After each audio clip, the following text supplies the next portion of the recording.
Hello friends, last video में हमने देखा था कि हम कमांड लाइन को किस तरह से यूज़ कर सकते हैं। यानी हमने कमांड लाइन के अंदर देखा था कि कमांड लाइन का स्ट्रक्चर किस तरह का था। यानी कमांड लाइन के अंदर हम कमांड लाइन यूज़ कर सकते थे, उसके साथ हमने ऑप्शन यूज़ करे थे और उसके साथ हमने आर्गूमेंट यूज़ करे थे। उसी को हम थोड़ा सा कंटिन्यू करते हैं। ये हमारी लिनक्स की मशीन थी जो हमने इंस्टॉल की हुई है। इस पर मैं लॉग इन होता हूँ। अच्छा, इसके अंदर एक बहुत अच्छा ऑप्शन होता है जिसको हम कहते हैं ऑटो कंप्लीशन। बेसिकली ये सिस्को के राउटर्स में तो मैं बहुत ज़्यादा यूज़ करता हूँ, लेकिन ये लिनक्स के अंदर भी होती है। यानी इसका मतलब ये होता है कि अगर आपको कोई चीज़ याद नहीं आ रही है लेकिन उसके फ्यू लेटर्स आपको स्टार्टिंग के पता है, यानी किसी फोल्डर का नाम आपको नहीं याद आ रहा या किसी कमांड के मुतालिक नहीं पता चल रहा, तो आप कुछ लेटर टाइप करें और उसके बाद आप टैब की की को दबाएंगे तो फिर उसको क्या करेगी विंडो, ये लिनक्स उसको ऑटो कंप्लीट कर देगी। जैसे फॉर एग्जांपल मैं अभी करता हूँ PWD। अच्छा, PWD एक हमारे पास क्या होता है, हमारे पास एक कमांड होती है। इसका मतलब होता है प्रिंट वर्किंग डायरेक्टरी। यानी आप किस डायरेक्टरी के अंदर मौजूद हैं ये उसको प्रिंट कर देता है। तो अभी हम किस डायरेक्टरी के अंदर मौजूद हैं, /home के अंदर सलमान की डायरेक्टरी के अंदर हम मौजूद हैं। ठीक है, अगर मुझे मालूम करना हो तो मैं किस तरह से किस डायरेक्टरी में हूँ, तो मैं /home/ सलमान हूँ। बेसिकली होम हर यूज़र के लिए एक फोल्डर बनता है उसके नाम से। मैं सलमान से लॉगिन हूँ तो मैं अभी सलमान का फोल्डर बनेगा। अब मैं इसमें देखना चाह रहा हूँ कलर डायरेक्टरी कौन सी है। मैंने LS करके एंटर कर दिया तो देखें आपको यहाँ पे 3 डायरेक्टरियाँ नज़र आ रही होगी, डेस्कटॉप, डॉक्यूमेंट्स और डाउनलोड्स। ये तीनों के नाम तीनों D से शुरू हो रही हैं। अगर मैं खाली ये लिखता हूँ LS और उसके बाद मैं कर देता हूँ LS लिखता हूँ। अच्छा, इसमें अगर मैं DESK करके टैब दबाता हूँ तो देखें कुछ भी नहीं हो रहा। सही है, इसका क्या मतलब हुआ? इसका मतलब हुआ कि लिनक्स जो होती है वो केस सेंसिटिव होती है। तो आज का सबसे बड़ा लेसन ये है कि लिनक्स केस सेंसिटिव है, यानी उसको इसमें से कोई भी चीज़ मैचिंग की नहीं मिली करंट डायरेक्टरी में। तो हम इसको दोबारा इरेज करके कैपिटल D करके DESK कर देता हूँ। ठीक है, मैंने ये टाइप करा। अब मैं की कौन सी दबाता हूँ, टैब की। जैसे ही मैं टैब की दबाऊंगा तो ये क्या करेगा, इसको ऑटो कंप्लीट कर देगा। और ये मैं क्या कर दूँ LS, क्योंकि डेस्कटॉप के अंदर की मुझे ये डायरेक्टरी दिखा रहा है। मतलब ये हम वहाँ पे भी चले जाती है। यानी CD मैंने अगर करा DESK और टैब की दबाऊंगा तो ये मैं कहाँ चला गया। अभी मेरी करंट वर्किंग डायरेक्टरी कौन सी हो गई, डेस्कटॉप। चेंज आप चेक भी कर सकते हैं, PWD डालें तो प्रिंट वर्किंग डायरेक्टरी में आप कहाँ पर आ रहे हैं, डेस्कटॉप पे। ठीक है, अभी हम CD .. इसका मतलब होता है अगर एक लेवल आपको पीछे जाना हो तो आप CD .. करके एंटर कर दें। ये कमांड सेम विंडोज़ में भी चलती है, CD .. तो ये देखें हम यहाँ पर आ गए। हम PWD से चेक भी कर सकते हैं। अभी हम कहाँ पर हैं, हम सलमान के अंदर मौजूद हैं। अब मैं यहाँ LS करता हूँ तो ये देखें मेरे पास नज़र आ गई। अब मैं चाह रहा हूँ कि मैं चला जाऊँ CD। अब मैंने खाली D दबा के जब मैं टैब दबाऊंगा तो देखें ये कहीं भी नहीं जा रहा। उसका रीज़न कि क्या होता है, क्योंकि इसको कन्फ्यूजन होती है कि आप किस डायरेक्टरी में जा रहे हैं। तो उसके लिए आपको क्या करना पड़ेगा, आप 2 बार टैब दबाएंगे। जैसे मैं इसको 2 बार टैब दबाऊंगा तो अब ये बताएगा कि 3 डायरेक्टरीज हैं जो D से स्टार्ट हो रही हैं, आप किस में जाना चाह रहे हैं। अगर मैं DOC करके एक टैब दबाऊंगा तो अब ये किस में चला जाएगा, डॉक्यूमेंट में। देखिए मैं टैब दबाया तो ये कहाँ चला गया, डॉक्यूमेंट्स में।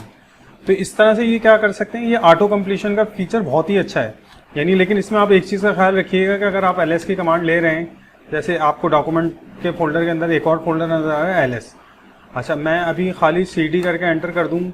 अगर आप CD करके एंटर करेंगे खाली CD, उसके साथ कुछ भी नहीं लिखेंगे, तो ये आपको कहाँ ले आएगा, आपकी होम डायरेक्टरी में ले जाएगा। अच्छा, ये सारी जो इसका डायरेक्टरी स्ट्रक्चर है वो मुझे डिस्कस करना है नेक्स्ट क्लास में। अभी खाली मैं आपको ये बता रहा हूँ कि कमांड्स को हम रन किस तरह से करते हैं। मतलब कमांड के साथ हमने कौन कौन सा आर्गूमेंट यूज़ कर सकते हैं, ऑप्शन यूज़ कर सकते हैं, या कमांड के साथ ऑटो कंप्लीशन हम किस तरह से यूज़ कर सकते हैं। तो देखें CD से मैंने करा तो हम यहाँ आ गए।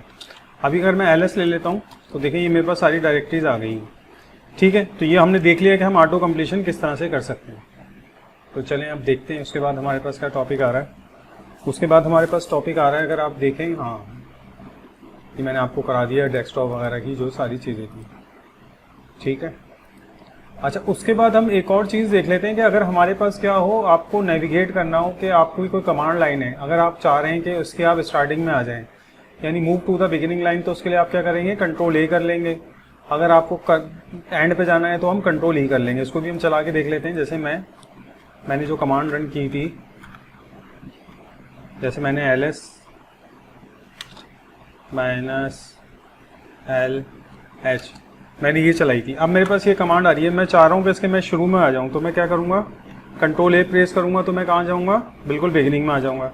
Ctrl A प्रेस करूँगा तो मैं कहाँ चला जाऊँगा, एंड में चला जाऊँगा। तो बेसिकली इससे भी आपका क्या होता है, बहुत ज़्यादा टाइम सेव होता है। तो ये कमांड्स भी मैंने यहाँ लिख दी हैं। अगर मुझे टाइम मिलेगा तो मैं इसको डिस्क्रिप्शन में भी डाल दूँगा। आप इसको यहाँ से भी देख सकते हैं। इसी तरह अगर मुझे एक वर्ड मूव करना है तो मैं क्या करूँगा, कंट्रोल और लेफ्ट की करूँगा तो मैं लेफ्ट साइड पे मूव कर जाऊँगा। राइट साइड पे मूव करना है तो मुझे कंट्रोल राइट की को मूव क्लिक करूँगा तो मैं राइट साइड पे मूव कर जाऊँगा। इसी तरह अगर आपको रिमूव करना है कर्सर के, रिमूव करना है फ्रॉम कर्सर टू स्टार्ट, और इसी तरह रिमूव करना है कर्सर टू एंड, तो फिर आप कंट्रोल यू और कंट्रोल के को भी यूज़ कर सकते हैं। तो बेसिकली ये कुछ नेविगेशन की हैं, इनको आप यूज़ कर सकते हैं। ये अगर मुझे टाइम मिलेगा तो मैं इसको डाल दूँगा, ठीक है। अच्छा, उसके बाद एक बहुत ही इंपॉर्टेंट टॉपिक है जो मुझे डिस्कस करना था अभी, वो ये था कि हम क्या कर सकते हैं, किसी की कमांड की हेल्प भी मालूम कर सकते हैं। उसको मालूम करने का क्या तरीक़ेकार होता है, उसको मालूम करने के लिए आपके पास होते हैं मैनुअल पेजेस। यानी अगर आप मैन लिखें और उसके साथ कोई भी कमांड लिख दें तो वो उसकी जो आपको हेल्प है वो सारी आपको डिस्प्ले करके दिखा देगा कि वो कमांड किस तरह से वर्क करती है। तो चलें इसका भी हम डेमो देख लेते हैं। हम वापस आते हैं। अच्छा, इसको मैं क्लियर कर देता हूँ। एक कमांड होती है क्लियर की,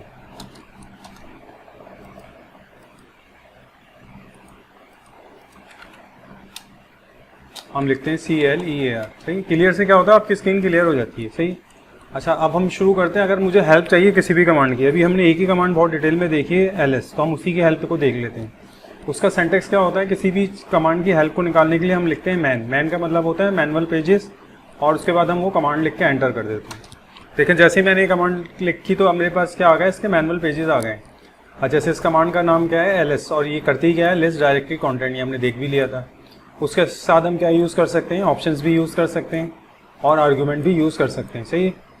इसमें से हमने कुछ ऑप्शन यूज़ किए थे, जैसे हमने -A किया था। -A में क्या करता है कि वो सारी किसी भी जो भी हिडन चीज़ें उनको भी नज़र आएगी जो डॉट से स्टार्ट हो रही है। इसी तरह मैंने -L आपको बताया था। -L क्या करती है, लॉन्ग लिस्टिंग होती है। तो देखें, use a long listing format. और -H हमने किया था, जिसमें हमने क्या देखा था, ये ह्यूमन रीडेबल फॉर्म में आ रहा होता है कोई भी चीज़। तो ये आप क्या देखें तो इसके अंदर आपको -H भी नज़र आ जाएगा। ये देखें, ये H आ गया, ह्यूमन रीडेबल फॉर्म, ठीक है। अच्छा, अब इसके अंदर आपको नेविगेट करना हो, अगेन मैनुअल पेजेस की भी अगर हेल्प देखनी है तो यहाँ देखें पीछे नीचे लिखा हुआ है H फॉर हेल्प और Q फॉर क्विट। अगर आप मैनुअल पेजेस के अंदर आ गए हैं, वो आपको इसके अंदर की भी हेल्प चाहिए कि आप किस तरह से नेविगेट करें, आपको नीचे वाली लाइन में जाना है, ऊपर वाले पेज में जाना है, तो उसके लिए आपको क्या प्रेस करना पड़ेगा, आपको H प्रेस कर लें। मैं H प्रेस करता हूँ तो देखें ये लिखा हुआ आ गया। H के अंदर भी आप देखें E में क्या लिखा हुआ आ रहा है, फॉरवर्ड 1 लाइन, और Y पे लिखा हुआ आ रहा है फॉरवर्ड बैकवर्ड 1 लाइन। यानी अगर एक लाइन आगे जाना चाह रहे हैं तो आप E दबाएं, और एक लाइन पीछे जाना चाह रहे हैं तो आप Y दबाएं। तो हम इसको भी करके देख लेते हैं। इसको क्यूट करने का तरीका यहाँ से निकलने का होता है, हम इसको Q को प्रेस करते हैं। अब मैं क्या करता हूँ, E को प्रेस कर रहा हूँ। मैं देखें E से मैं कहाँ चल रहा हूँ, एक लाइन नीचे जा रहा हूँ। अगर मुझे ऊपर जाना है तो मैं क्या करूँगा, तो मैं Y को प्रेस करूँगा। तो इससे भी हम क्या कर सकते हैं, अगर आपको नेविगेट करना है या अगर आपको फुल पेज एट ए टाइम करना है तो उसके लिए आप क्या यूज़ करते हैं, F की को करते हैं। तो ये एक पेज ऊपर नीचे चला जाएगा, और वापस ऊपर आना हो तो आप क्या इसको करेंगे, फॉरवर्ड को करेंगे, और फिर आप B को करेंगे। B का मतलब होता है बैकवर्ड। तो ये देखें, मैंने B कराया तो मैं वापस आ गया, F दबाया तो फिर मैं नीचे आ गया। और इससे भी क्विट करना है तो आप क्या करें, Q को प्रेस करते हैं। तो बेसिकली इससे आप क्या कर सकते हैं, किसी भी कमांड के मुताबिक आप हेल्प निकाल सकते हैं कि वो कमांड किस तरह से यूज़ होती है, उसके साथ कौन से आर्गूमेंट आ रहे हैं। लेकिन मैं आपको इतना करा दूंगा इस कोर्स के अंदर कि आपको इसकी ज़रूरत पेश आएगी नहीं, कभी ही आएगी, क्योंकि लिनक्स के अंदर जो इंपॉर्टेंट कमांड है वो तकरीबन 30-40 ही कमांड है। अगर वो कमांड आर्गूमेंट और आपको ऑप्शन के साथ यूज़ करनी आ गई तो आप लिनक्स आपकी फिंगर टिप्स के ऊपर होगी। लिनक्स बहुत ईजी है, क्योंकि लिनक्स के अंदर सिर्फ कमांड लाइन बहुत अच्छी आनी चाहिए आपको, दूसरा आपको टेक्स्ट एडिटर बहुत अच्छा आना चाहिए, और तीसरी चीज़ आपको आनी चाहिए, उसका आपको फाइल स्ट्रक्चर पता होना चाहिए, और कुछ यूटिलिटीज़ पता होनी चाहिए। जैसे आपको सॉफ्टवेयर अपडेट करने की, कॉन्फ़िगरेशन की यूटिलिटीज़ पता होना चाहिए। तो फिर आप बहुत इजीली लिनक्स के अंदर मास्टर बन सकते हैं। कोई इतना मुश्किल काम होता नहीं है लिनक्स का। तो ये इस छोटी सी वीडियो में हमने देखा कि हम किस तरह से जो है वो मैनुअल पेजेस को यूज़ कर सकते हैं। अच्छा, इसके अलावा एक और भी तरीका होता है, वो भी मैं आपको बता देता हूँ कि अगर आपको हेल्प देखनी है तो हेल्प देखने का एक और तरीका होता है। आप कोई कमांड लिखें, उसके बाद डबल डैश डाल के हेल्प लिख दें। तो ये कमांड भी क्या बताती है, ये भी आपको उस कमांड की हेल्प के मुताबिक बनाती है। जैसे मैं इसको एंटर कर देता हूँ तो ये आपको वही सारी चीज़ें बता रही होगी जो हमने सारी अभी किस में देखी थी, हमने मैन पेजेस में देखी थी। सेम उसी तरह हमें हेल्प में भी वही सारी चीज़ें बता देती है, लेकिन इसके अंदर इतनी डिटेल नहीं होती। मैन पेजेस के अंदर डिटेल बहुत ज़्यादा होती है। तो ये मैं तो इसको बहुत कम यूज़ करता हूँ, लेकिन जो मैन पेजेस हैं वो बहुत ज़्यादा यूज़ होते हैं। सभी इसको यूज़ करते हैं, आप भी इसको यूज़ करेंगे, ऐसा कोई इशू नहीं है। तो उम्मीद करता हूँ आपको ये वीडियो पसंद आ रही है, वीडियो सीरीज़ पसंद आ रही है तो मेरे चैनल को सब्सक्राइब करें और इस वीडियो को लाइक करें ताकि फिर मैं इसी तरह की और भी वीडियोस आपके साथ शेयर करूं। Thank you very much for your time.